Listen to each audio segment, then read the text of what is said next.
When men unite in strength around a godly purpose, there's nothing they cannot accomplish. We're rediscovering that God made us to be builders, pioneers, warriors, and fathers, today on Restoration Spotlight. I'm Hayden Ludwig. Here's what's wrong with the modern world in a single sentence. The men aren't men, and the women aren't women. We were designed with a purpose to multiply, fill, and subdue the earth and rule over everything therein. In short, men were made to be mission-minded, whether it's building a home, defeating an army, or winning a wife. Feminists call that toxic. Today's guest, Braedon Sorbo, calls it glorious. Braedon, welcome to Restoration Spotlight. Thank you for having me. I'm excited to be here. Likewise. You are 24 years old, Gen Z, which unfortunately, I think is fair to say is the most effeminized generation in our country's history, yourself, of course, excluded. Nearly 30% of Zoomers identify as LGBT or Q or plus, and that's the fault of their parents and grandparents. Yet you are showing and living the alternative, genuine masculinity that draws from Christianity and ancient Western wisdom. Braedon, paint that contrast for us. Well, it's a really interesting point that you bring up, and I love that statistic because it really points out the absurdity. 30% of Gen Zers are identifying as some form. I want to kind of hone in on it a little bit more and really highlight the fact that a majority of that 30% is women.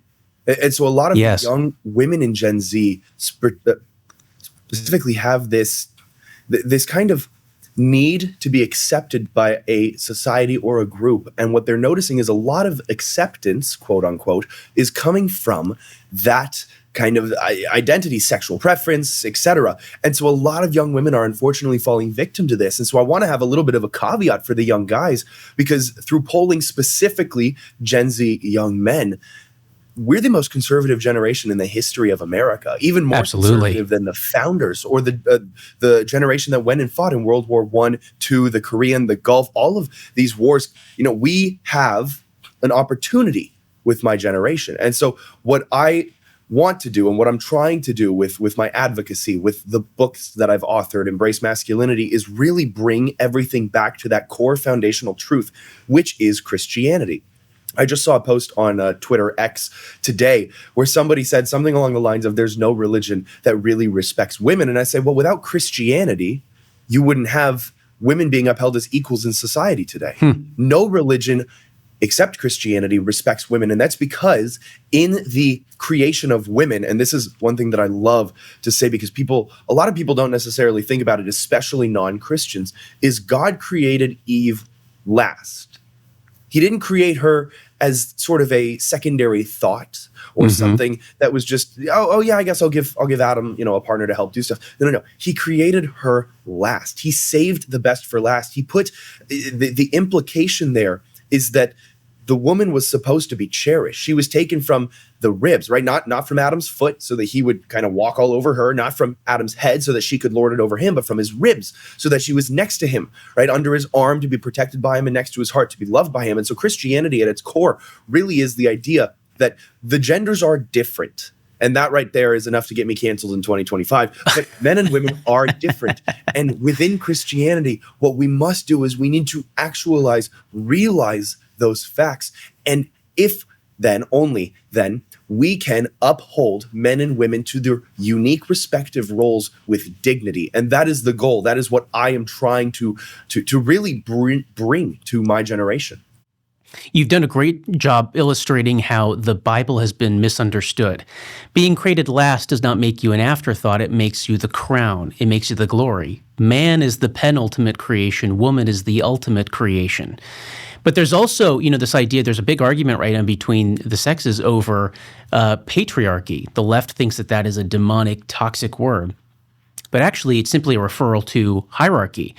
Knowing one's place in the world, knowing where one belongs, is actually the foundation of liberty, right? Not this libertarian idea, which is an unchristian idea, as you know, of I'm a free agent and I can do whatever I want. Well, of course you can't. Everybody knows that their will is limited. So knowing what I belong into, what family I'm part of, where I fit in my society, how my God is above me, how my children are below me in the sense of they're under my my wing, my responsibility. This is Christian masculinity, isn't it? It certainly is. And I like what you said in terms of free will, in the sense that we are given opportunities in life to make decisions that will directly affect everyone around us and even our eternal, salvation. And so a lot of people, unfortunately, specifically non-Christians, fall into this, like you said, libertarianism, where it's, well, I could just go do whatever I want, and as long as I'm not hurting anybody, everything is fine. When we know in reality that's not the case. I mean, St. Paul writes in the letter to the Corinthians, I was reading it just this morning, he's talking about the temple sacrifices to the goddess Aphrodite, in Corinth. Now, Corinth was like the sin capital of the old world. That was where all the bad people did all the bad things. You had men living with their deceased wives, the mothers, you had incest, you had all of these degenerate people living in Corinth. And so getting drunk on the communion wine, talking over the pastor. Yes, exactly. And so he writes this letter to correct them. And in the letter, he brings up the point that if what you are doing, right, he talks about the temple sacrifice and the way that the old sacrifices used to work at the temple of Aphrodite before Christians came there, was you would go sacrifice meat, you would go worship Aphrodite, there would be prostitutes and things like that, and then you would go eat the sacrificial meat. Well, when St. Paul goes, he tells them, look, do not call unclean what God has made clean. And also, if what you are doing causes somebody who is weaker in their faith to stumble, then it's better for you not to do it at all. And so this libertarian mindset of, well, what I'm doing doesn't really hurt anybody directly is very dangerous, because what we end up doing is compromising in our mind our morals. Because I could be a Christian and I could be saying all of these things, but say I go to a club and they have, go-go dancers or people in cages doing sexual acts. Me being there directly reflects what, as a Christian, a self-proclaimed Christian, I believe to be true. And so somebody who might be exploring faith would look at me and go, well, that guy's Christian and he's doing it, therefore it must be acceptable, when in reality, it's not. And so what we have to understand is, with the burden of responsibility falls on us much more than we often realize. And so as Christians, as specifically men of God, it is our duty to shoulder that burden, to carry our cross, and to pursue glory. I have the second chapter of my book I call The War Between the Patriarchies, where I explore the idea that it's never going to be a matter of if a man will be leading, but rather which men and whether or not they're very well said. Right? God created a patriarchy with a divine purpose. The order that has been implemented since the beginning of time has been there for our benefit. And the problem is when we try to fight against it, when we try to go against the natural order that God has instituted, we lose. I can jump out of a plane without a parachute and I can only do it once. I'm not going to beat gravity no matter how much I think, well, I could fly. That's silly. Jesus is God. 3 in 1. Jesus is the only begotten Son of God, created before, with the Father before all times, or not created, sorry. Begotten, yes, I know, yeah. Begotten, not created, right, not made. With the Father before all times. Jesus still submitted to the will of the Father and allowed himself to be put on that cross. That doesn't mean that Jesus is less than the Father. It means Jesus understands the natural divine order, and for our salvation, allowed it to run its course. That is what men must realize, is that this order is going to be there forever. There's nothing we can do about it. The only thing we can do with it is work in unison. So you've identified this principle that works for individuals, but it also works for the nation. It's not whether there's going to be a God over the country or in the system, it's which God is going to be there. And one of the things that's very striking about Zoomer men in particular, though of course we're starting to see the whole country wake up to this reality, is that we were founded to be a Christian nation. That doesn't mean that all men in it are Christian, though of course we want them to be, but it's understanding which God we're going to pattern our laws, our justice system, our culture, our society, our family life on. It cannot be the God of secularism. We've seen what that process has worked out. I would observe that Gen Z right now, teenagers and young people in their 20s, are the end of about 100 plus years of experimentation with replacing the Christian God with this fake God we call secularism, pretending, of course, that there is such a neutral space where no other religion can come, but recognizing, of course, we have to take that space back. We need Jesus to be king over the nation, not the people or the lack of a God to be the king over this nation. What do you think about that?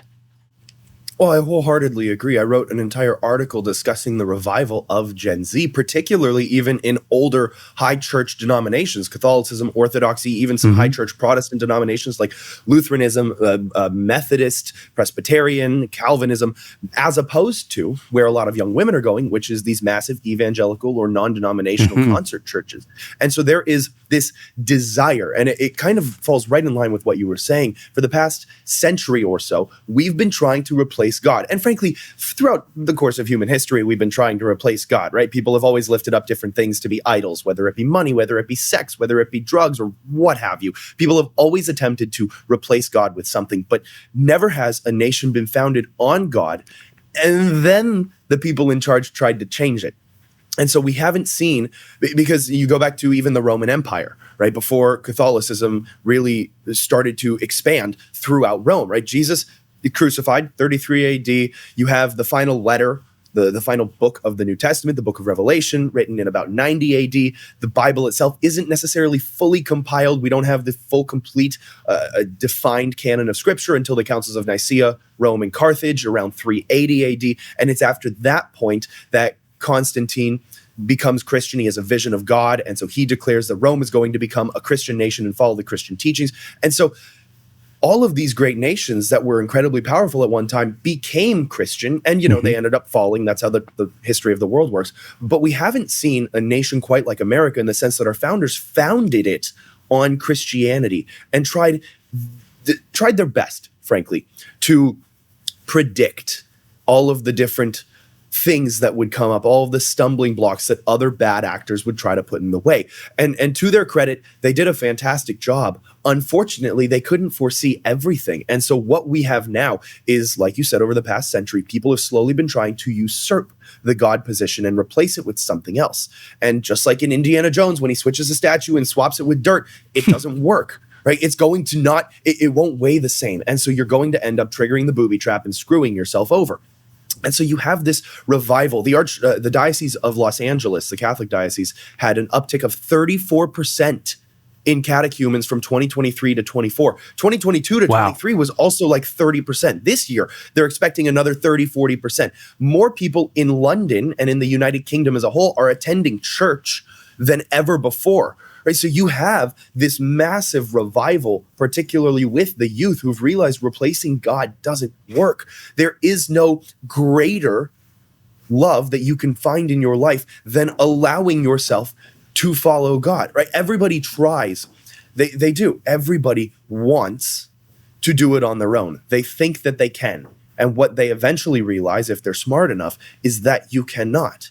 Because there is going to be an eternal consequence for all of the things you have done. The question is whether or not somebody else was able to pay that price. And the answer is yes. The question then becomes, have you allowed that price to be paid on your behalf?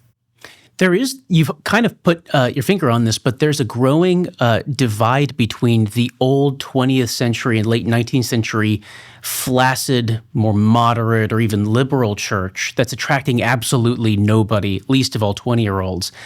And then the traditional church, be it Protestant or Roman Catholic or Eastern Orthodox, that's expanding in huge numbers. All of my Catholic friends, I'm 32, all of my young Catholic friends are all Latin Rite Catholics, Latin Mass Catholics, excuse me. Nobody's interested in 1960s Christianity. They want something that's way more like, 60 AD's Christianity, if you will. Do you see that divide among young women and young men as well? Oh, certainly. I mean, I attend a Novus Ordo regular mass because I don't have a Latin mass near my house, right? I don't have the opportunity to go to one. The closest one is maybe 45 minutes to an hour away in Florida here, just because of where I'm tucked away, unfortunately.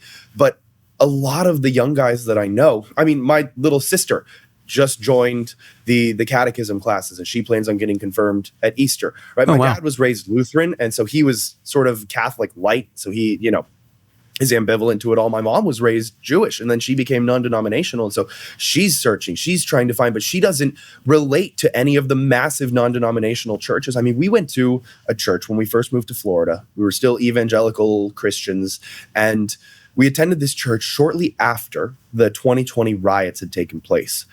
And the sermon was about, what if we're the first generation to get it right? What if we're the ones who can say sorry for all the bad things people who have nothing to do with us blood relation wise? The arrogance of that statement is just breathtaking. It blows my mind. And I remember sitting there going, well, this can't be right. Right. And then we tried numerous different churches. In every single church, what I realized was I was looking for something that fed my needs. And I think a lot of young men, myself included, are searching for that order. And the reason why we're finding it in Orthodoxy or Roman Catholicism is because it's been around the longest. You have that kind of structure that's built in, that guide, that roadmap to already follow. I mean, the world is in disarray. Everything is chaotic. You have to work 3 jobs to be able to barely afford a house. And if you can afford a house, then you have to take care of all of the maintenance and the things that come up with owning a house. America's unaffordable. There is nothing but chaos. And so a lot of young people are looking for structure. Unfortunately, we have a divide. The young men want the structure so that they can support a family, and the young women typically don't. There was a poll done right before the 2024 election that said, what are the most important issues to you as a voter? Young women, overwhelmingly, 67%, said reproductive rights, which is just abortion. They just want to murder the babies in their womb. Only 26% of women put on their list at all having a family. And most of those answers were near the bottom. Most of the answers that these young women in Gen Z gave were abortion, healthcare, getting a secure job, so girl bossing and go doing your own thing and submitting to a boss but not to a husband, and then maybe some immigrant stuff, taking care of immigrants. The young men, climate change, the top 3, climate change. The top 3 issues for the young men were border security. They want to know that their nation is secure and safe. Economic stability. They want to be able to afford a house, and then family. They want to start a family. So they want to keep their nation safe. They want to be able to afford a family, and then they want to have that family. We have, right now, the largest political divide between the genders that we've ever had in this country. And that point is huge. I don't understand why that is not considered the crisis of our times. I know we're awash in crises in 2025. But the fact that Adam wants a family and Eve doesn't, she wants to run the garden instead of him, that not only is a profound act of rebellion, but that is the end of the human race if it continues logically all the way to its conclusion there. And yet there's this massive disconnect between the parents' generations and the grandparents' generations and the people like yourself experiencing this in your own lives, isn't there? Yes. And it starts, like you said, about a century ago when we pitted the genders against each other. We told young women 100 years ago that you are, worthless, that you're an object, that you're expendable, and that you don't have rights, and you need to go fight to go be a girl boss and work in a corporate job under fluorescent lighting for 8 hours a day and not have any true freedom, when true freedom came from running the house. I mean, a lot of people don't understand that for the majority of history, what's happening right now is luxurious. This is nobody in the history of the world has ever been able to work a job, raise a family. Like, you haven't had the luxury that we have today in terms of ease of access to information, to healthcare, to anything. Previously, the most important things for humans to survive was food and shelter. If you didn't have food, you'd starve. If you didn't have shelter, you'd typically die of some sort of, freezing to death or heat stroke, etc. And so we had to work together. Men and women had to pair up. They had children and they worked together in unison to do that. Up until about the beginning of the 20th century, women contributed to 1/3 of their household's income. They were still being productive. They were still doing things. They had gardens where they bargained at markets to sell and bring food back to the house. They were doing, random things while the husband would go out and do the main job. But they still brought in 30 to 33% of the household income every single year. And somehow, the people in government tricked women and convinced them that they were actually oppressed in doing this. And now what we have is an entire generation or numerous generations that are quote unquote fighting back against tyranny, but they don't actually know what that is. Right. We've gotten to the point where they can't even define what a woman is. We have desecrated femininity, and what our government, what the people in charge have done to women has had generational effects, and it angers me. Well, it's interesting is the left thinks the right wants to return to the femininity of the 1950s. But if you look at it, that's actually the beginning of the modern day problem. Some parts of this go farther back than that, of course, but the picture of the 1950s household is not actually the biblical picture of what a successful household looks like. A woman with all this free time who never has to labor because she has, sci-fi robots and stuff taking care of all of the busy work. Well, that's actually not the picture of biblical womanhood. Biblical womanhood is she is the mistress of the home. That means children, it means servants, by extension it means the garden, it means all sorts of things beyond cooking and cleaning. Those are fundamental issues that go to the success of what her work is. And I think part of it is we've misunderstood that human beings were created to work. Even in heaven, we're going to labor. We're simply not going to sweat for our bread, but we are created to be beings who labor and then rest and labor and then rest. The difference is we do it in Christ when we're Christians and we go to heaven. We do that into eternity. But it's almost pitting male work against female work and saying one is better and the other has no meaning. But, if you women who want to be moms, who insist on being moms, well, you should do both, which really just turns women into beasts of burden. All you do is work. And then you have the picture you see of 1960s and 70s and 80s sitcoms where the dad is lazy and just sits around watching football and demanding a sandwich. And you see the battle of the sexes kind of unfurl from all of this. Clearly, that is not a working situation. How can we get another 100 years out of that, I guess is the question. Obviously, we have to go back to something much further than 1950s America if we really want to fix the problem of the sexes battling each other, don't we? Oh, we certainly do. That's the funny part to me, is you get all these feminists online who go, well, I'm never going to cook and I'm never going to clean and I won't make my man a sandwich. That's the basic minimum. That's the bare minimum. Like that is the baseline. I don't think you guys understand. There is so much more that is going to be asked of you, because there is so much more that is asked of men. It is equal in responsibility, not in duty. Right? So I have a completely different purpose in life than my future wife does. But we have the same level of responsibility. We just have different ways of going about it, right? My girlfriend goes to mass with me, wears a veil, wants a family, doesn't want to work because she wants to raise a family and take care of a household. That is biblical Christianity. That is the idea of you are going to protect and provide for me, and in exchange, the house that you provide will become a home. It will become your castle, your fortress. A friend of mine, they just announced their second baby, actually. Congratulations to them. But his wife, I remember, posted, well, after they'd had their first baby, she said, everyone wants to come over and meet, the baby and all that stuff. And I keep telling them no. And they keep asking why. It's because my husband works 12 hours a day. The only time he's allowed to actually be himself is when he's at home. When he goes through that door, the home becomes his castle. And those walls that he has up all day can come down, and I can be his replenishment. I can be the one who provides and nurtures him.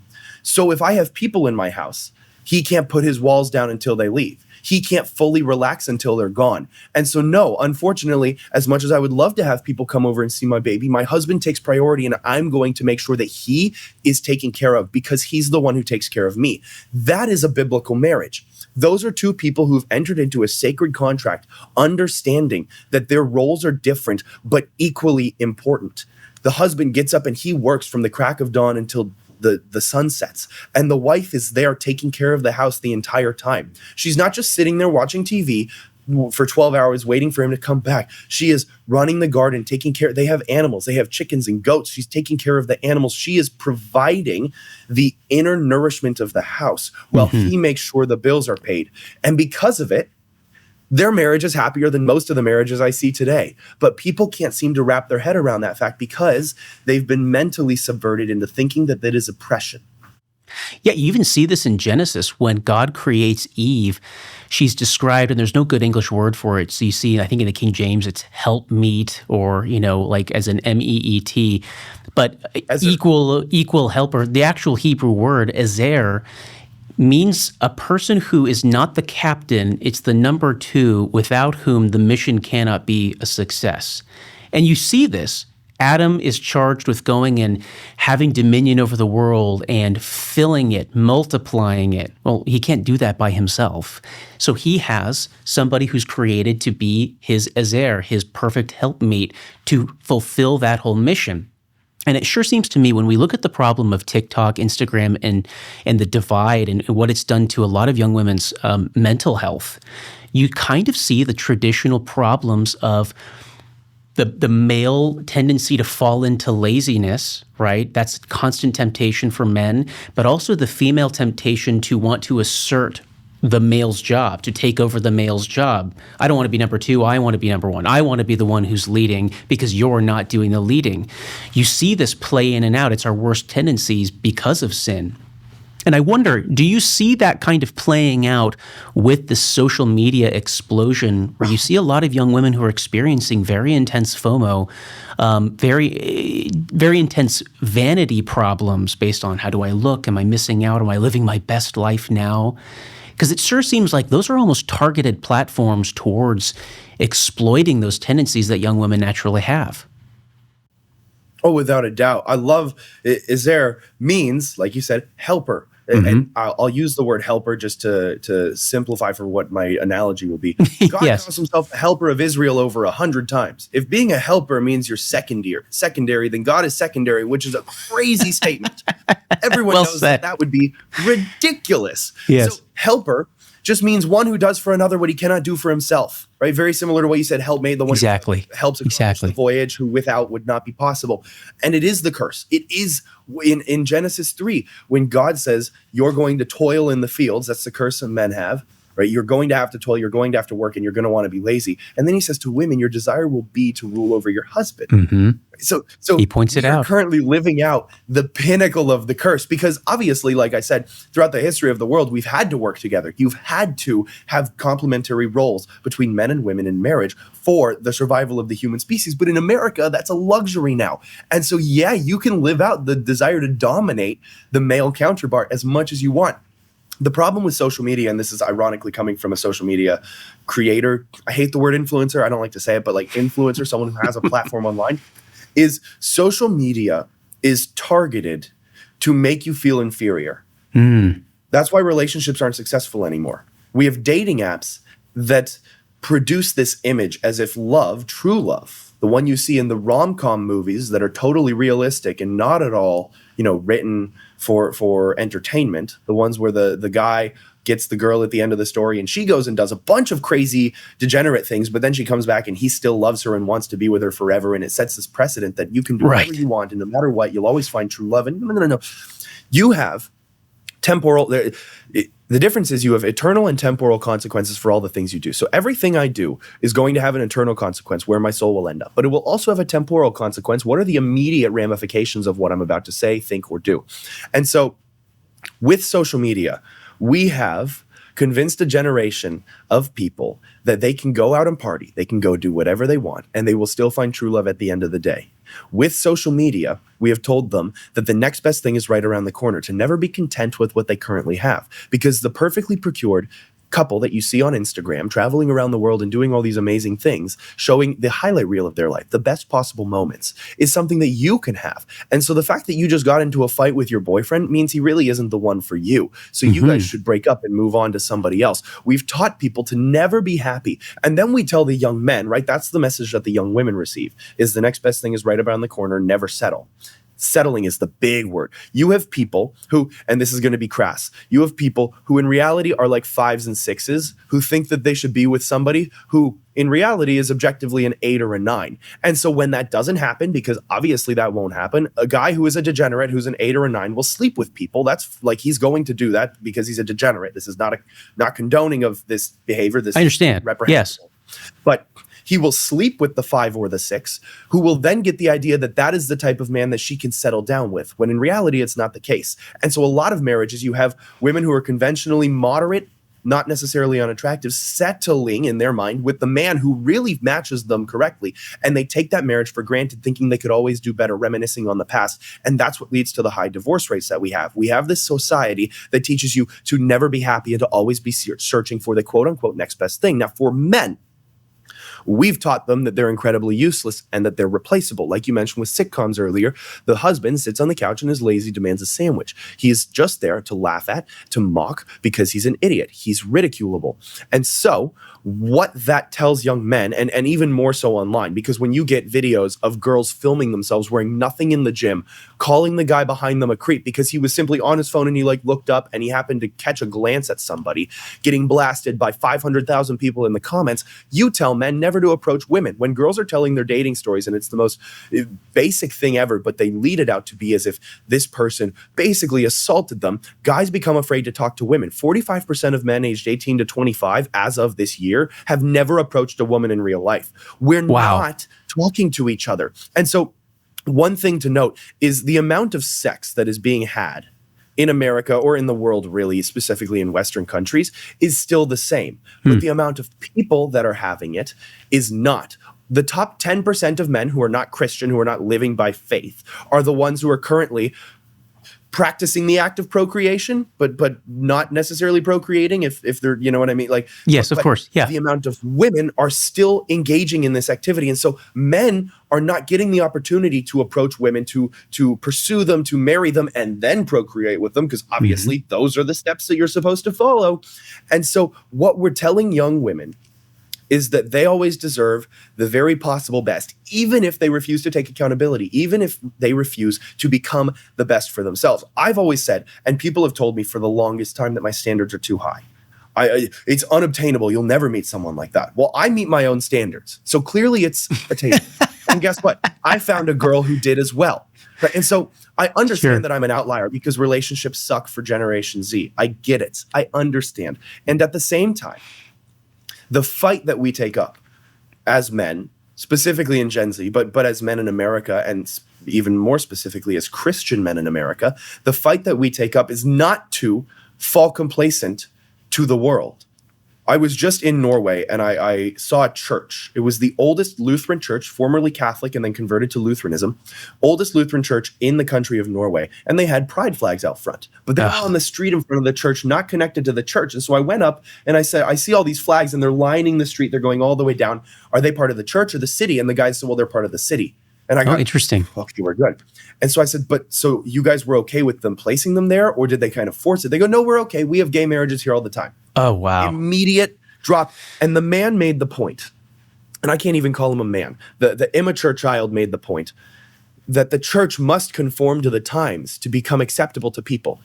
Which that's the message of the gospel, isn't it? You're doing fine. Keep up the good work. Right. Yeah. Unbelievable. Continue sinning and keep walking. That's what Jesus said, right? And so the challenge that we have is to not be like that church. It's to not be like so many churches. I was in Ohio, small town Ohio, for an event last week, and I drove past a beautiful little Episcopalian church on the corner, probably been there since, the town was built 400 years, not 400, but like 200 years ago.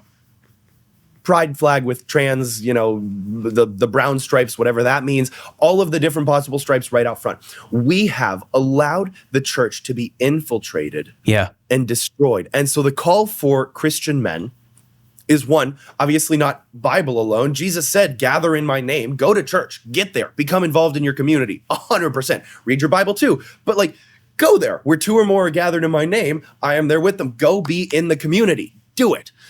And do not conform to the world. That is the fight that men must take, because if they conform to the world, they will be falling for the lies of Satan. They'll be falling and becoming complacent. And it's almost worse to be willingly and willfully complacent than it is to ignorantly do something bad, because the lukewarm will be spat out of the mouth. So you can say that you're one thing all you want, but if you are not living it out, if you are not going out and fighting actively against evil in the world, then you are being complacent. If you allow it to run rampant, then you are part of the problem. And the call for young men is to not be complacent, is to continue fighting, even though we don't have the same guarantees that our family did. So that's the banner of the young Christian right. What role do false idols like, I'm thinking of Andrew Tate in particular, aggressively, paganly sexual and masculine, but seems to me that that's a real threat too. Young men who are kind of black-pilled with what's going on, feel hopeless, and so they turn to these false idols that lead them into, I don't usually like this word because it's misused, but genuine chauvinism, if we can even call it that, lording it over women rather than a self-sacrificial Christian way of looking at it. What's the percentage there? I mean, how do you even message to young men who are falling more prey to that kind of cynicism versus the message that you're bringing straight from the gospel? Oh man, that's so good. So here's what I like to say, and this gets me in trouble with the Christian crowd, is without objective morals, Andrew Tate's doing nothing wrong. Unless we hold ourselves to an objective pure truth, then we can't condemn what he's doing. That's absolutely right. Yes. Everything is subjective. So who are you to tell me that what I'm doing is wrong? And who am I to tell you that what you're doing is wrong? And so what we have to realize, and this is the challenge for men in America specifically, and I'll give them a caveat, because Tristan is currently exploring Orthodoxy, Christianity. He's actually starting to identify, he's left Islam. And Andrew, because his brother is doing it, is beginning to explore Christianity himself as well. And so we can pray for them and hope that they come to Christ. That is 100% Certainly. the goal for young men following the black pill or even the red pill ideologies of dominate women and do all that stuff. Yeah. God calls for you to have dominion over the earth. That is the calling for men, is to exert dominion, to have children. We see it all throughout the Bible. That is what the men of God do. Without Christ, though, that dominion becomes unruly and destructive. Tyrannical. Look at the story of Gideon. Tyrannical. Look at the story of Gideon and his 300 men. He goes to one of the Israel cities and asks for food and water, and they go, no, not until you beat the bad guys. He says, fine, when I beat the bad guys, I'm going to come beat you up. That's your punishment. So he does. He was following God up until that point. He beats the bad guys. He goes back to that city and punishes all the people who refuse to give his troops food and water. Then what he does is he goes and he exerts dominion. But he does it with multiple wives, having 70 kids. Do you remember that story? He has 70 children. You know the outcome of it? Abimelech kills 68 of them. And so right there in the story of Gideon, we see one man, one wife is the way to do it, because any other way is going to wind up with a bunch of funerals. That is the outcome. And obviously it may not be the same today. Your son may not go on a rampage and murder your entire family. Lord willing, that never happens to anybody. Right. But the spiritual decline, the outcome is the same. And so this red pill ideology of, well, you're supposed to dominate. No. You are supposed to lead your woman. Don't get it twisted with this, happy wife, happy life, because the complete opposite of the black pill is that aspect, which then makes the man treat his wife as if she is an object to have sex with. And so he behaves properly, then he can have sex, in which case, okay, yay, he wins, which will keep him from actually respecting his wife the way it becomes like a material exchange rather than a real marriage, really becoming one flesh. It's precisely wrong. And so people need to understand Ephesians 5, chapter 5, verses 20 through 25. St. Paul writes, he goes, wives, submit yourselves to your husbands, respecting them, right? But then he says, men, love your wives like Christ loved the church, sacrificing himself for it. And so people need to understand the entire tenet of marriage in the Christian sense, right? Not the secular sense, not the Muslim sense, not the Jewish sense, in the Christian sense specifically, is that men and women are co-heirs to eternal glory, and it is our job to help each other achieve that. If I marry my girlfriend, it is my job to do the very best I can to get her into heaven with me. It is her job to do the very best she can to get me into heaven. And it is our job collectively to do our very best to get our kids into heaven. That is the duty. And if I become a red pill bro or a black pill bro or, this whole happy wife, happy life, I will not be fulfilling that duty properly. So, Braedon, last question as we close out here. With all this big picture going on, what do you think Donald Trump's role is in all of this? And let me preface that by saying, I've heard a lot of young men in particular say, the thing with Donald Trump is he's the first real model of masculinity I've ever seen in my life. Obviously, we know the flaws in that model, but I know the point that they're making, and it's very sad because it shows that they don't have a father or a pastor or a priest or the more traditional male role models that you're supposed to have in a functional family. And it's wonderful to see those things in our president, but do you think that's healthy? Do you see problems with that? Should it be encouraged? What's your 2 cents on it? It certainly shouldn't be encouraged. And this is where I'll catch a lot of flack from the right, because it's unfortunate that in 2025, people struggle to have genuine conversations, which I'm glad that we're able to do. I've noticed just in my online discourse with people that you have to be one thing or you're 100% another, as if you are confined to certain boxes, when in reality, ironically, this is a spectrum, not gender, but this is, right? And so Right. you can have good tenets and you can have bad tenets.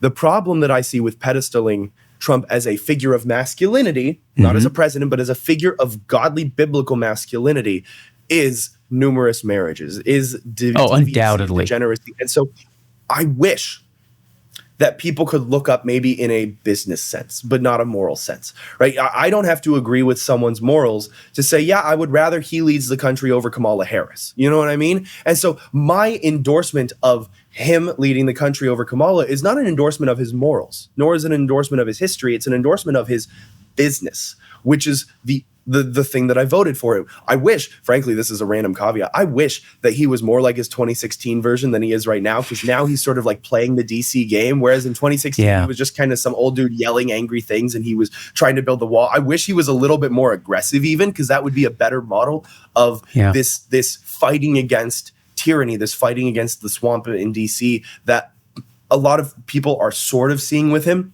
But when it comes to what you said, the idea of having good role models for masculinity, it is so absolutely crucial. It's critical to us as a species, but specifically young men being raised in 2025, to have somebody that they can look up to that isn't family related. Your father should be, hopefully he's a good man. Your father should be that role model that really exemplifies how a man should act. But having an exterior non-blood relation that is as, virtuous would be a good way to describe it, is so helpful.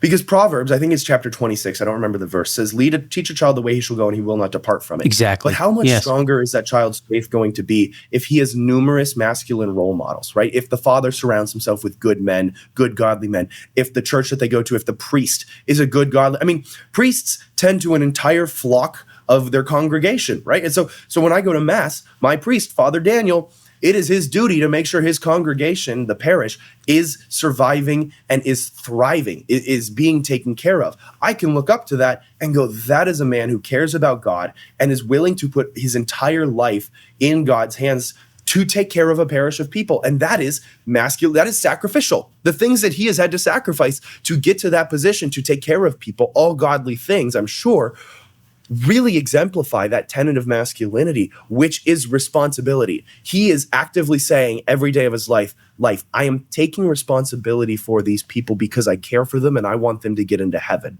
That is what men must do. They must take responsibility. Unfortunately, you're going to have to take responsibility for more than just yourself and your own actions if you get married. If you get married, that means you're responsible for your wife and your kids and their actions. That's why St. Paul in 1 Timothy and in Titus, when he's outlining the qualifications for deacons or bishops, he says they have to have good kids. They have to have these things. Can't be drunkard, can't be a swindler, can't be a liar, can't be a gambler. He outlines He outlines virtuous masculine tenets for our benefit. Right? And so a lot of young men need to find those role models and they need to be very discerning with them. Just like young women need to be very discerning in who they're dating and eventually marrying.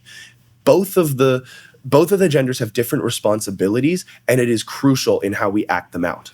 Braedon, last question. Do you think of yourself as the son of Hercules? I would say Hercules 2.0, the new and improved model. I love it. Well, Braedon Sorbo, it's been a real pleasure. Thank you for all that you do, and God bless your work.